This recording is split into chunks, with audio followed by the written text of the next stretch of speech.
खत्म करना। अरविंद केजरीवाल को गिरफ्तार किया, 17 महीने मनीष सिसोदिया को गिरफ्तार किया, मुझे 6 महीने जेल में रखा, सत्येंद्र जैन को जेल में रखा है।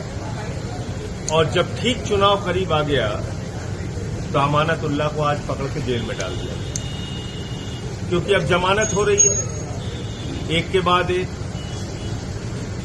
और अब अरविंद केजरीवाल जी को भी जमानत मिलने वाली है, वो भी बाहर आने वाले हैं, तो कोई ना कोई खबर चाहिए तो अमानतुल्लाह को गिरफ्तार कर दिया। निराधार बेबुनियाद कोई मामला नहीं है अमानतुल्लाह के खिलाफ।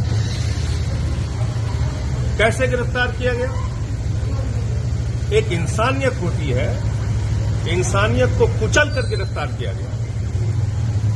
अमानतुल्लाह की सासू मां का कैंसर का ऑपरेशन हुआ है 3-4 दिन पहले।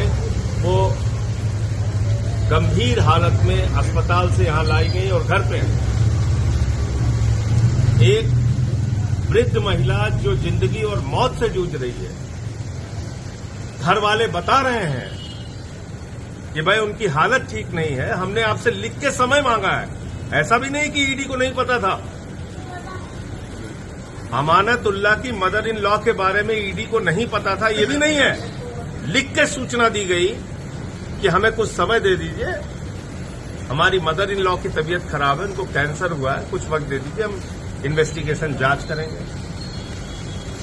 और आपको अब मैं जो बताने जा रहा हूं वो कानून के किस दायरे में जांच है या कॉमेडी है, ये मीडिया के लोग और इस देश के लोग खुद तय करें।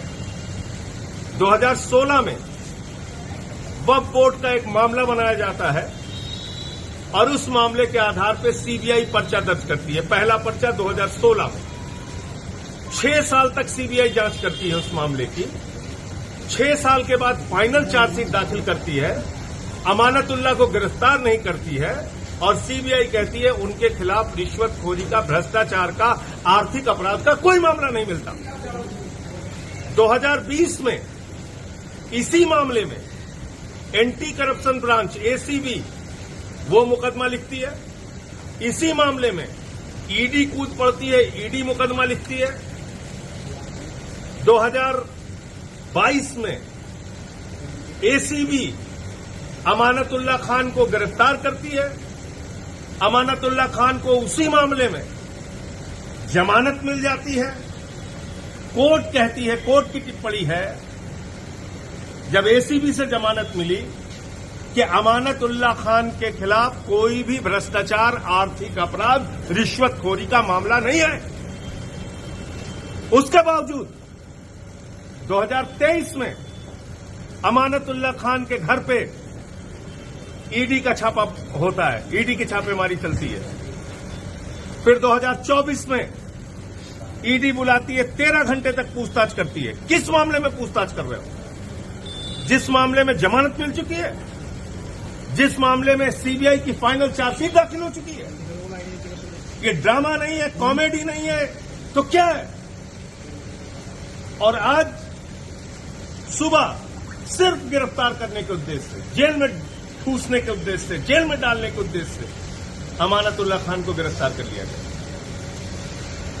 मैं भाजपाइयों को कहना चाहता हूं, तुम पूरे देश के सामने एक्सपोज हो चुके हो और तुम्हारे नेता, देश के प्रधानमंत्री नरेंद्र मोदी एक तानाशाह के रूप में स्थापित हो चुके हैं। बड़े बड़ों की तानाशाही नहीं चली, तुम्हारी भी नहीं चलेगी। तुम भी एक दिन सत्ता से हटोगे, जाओगे और इन बातों का जवाब देना पड़ेगा तुम्हें। आप सिर्फ गिरफ्तारी पे गिरफ्तारी किए जा रहे हैं। सुप्रीम कोर्ट से ईडी को लताड़ लग रही है, सीबीआई को लताड़ लग रही है, जांच एजेंसियों को लताड़ लग रही है। बावजूद इसके आप सुधरने का नाम नहीं ले रहे। आप आके अरेस्ट करके लेके चले जा रहे हैं। किसी को भी पकड़ो, कॉलर पकड़ के गिरफ्तार करो, जेल में डालो। ये कौन सा न्याय है? ये कौन सी कार्रवाई है? ये कौन सी व्यवस्था है? तो इसलिए पूरी की पूरी आम आदमी पार्टी अमानतुल्लाह खान के साथ खड़ी है, उनके परिवार के साथ खड़ी है। उनकी जो वृद्ध सासू मां है, उनके साथ हम लोगों की सिंपैथी है, सहानुभूति है। लेकिन निर्दयता और तानाशाही की सारी पराकाष्ठा मोदी और ईडी ने पार कर दिया है। ये आज पूरे देश ने और दिल्ली ने देखा।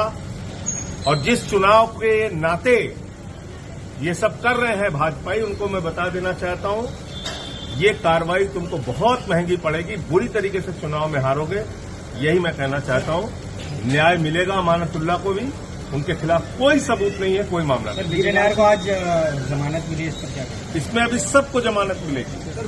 विजय नायर को जमानत मिली है, अरविंद केजरीवाल को भी जमानत मिलेगी बहुत जल्दी।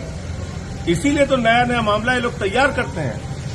खबर कैसे चलाएंगे आम आदमी पार्टी के खिलाफ?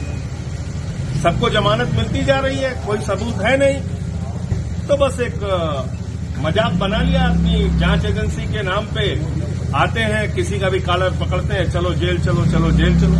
सर राजस्थान और गिरफ्तारी का जो आधार दिया उसको पढ़ के आपको शर्म आएगी। सर राजस्थान कह रहे हैं हमारे ऊपर चिल्लाया गया, उल्टा उनके परिवार पे चिल्लाया गया। यहां का एसएचओ कह रहा था कि आरी से तुम्हारा घर काट देंगे, कह रहा घर काट देंगे तुम्हारा, दरवाजा खोलो। तुम डकैती करने आए हो यहाँ पे? डकैत हो तुम लोग यहाँ? अभी वीडियो दे देना सबको, चला यहाँ डकैती करने आए हो खाकी वर्दी पहन के?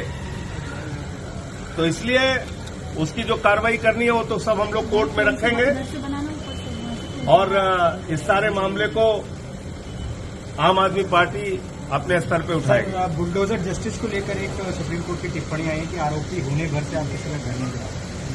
भाई बुलडोजर जस्टिस कोई जस्टिस ही नहीं है। और मैं तो बार बार कहता हूँ बुलडोजर बहुत बेवफा है। छतरपुर में भी चलता है, अयोध्या में भी चलता है, काशी में भी चलता है। तो सावधान हो जाओ इस देश के लोगों। एक दूसरे पे बुलडोजर चलने पे जो लोग खुशी मनाते हैं, मैं उनको कहना चाहता हूँ ये बुलडोजर बहुत बेवफा है। कब तुम्हारी घर की तरफ मुड़ जाएगा पता नहीं। इसलिए सब लोग मिलकर इसका विरोध कीजिए। इस देश में हिंदू मुसलमान सब। आखिरी सवाल ले लीजिए सर।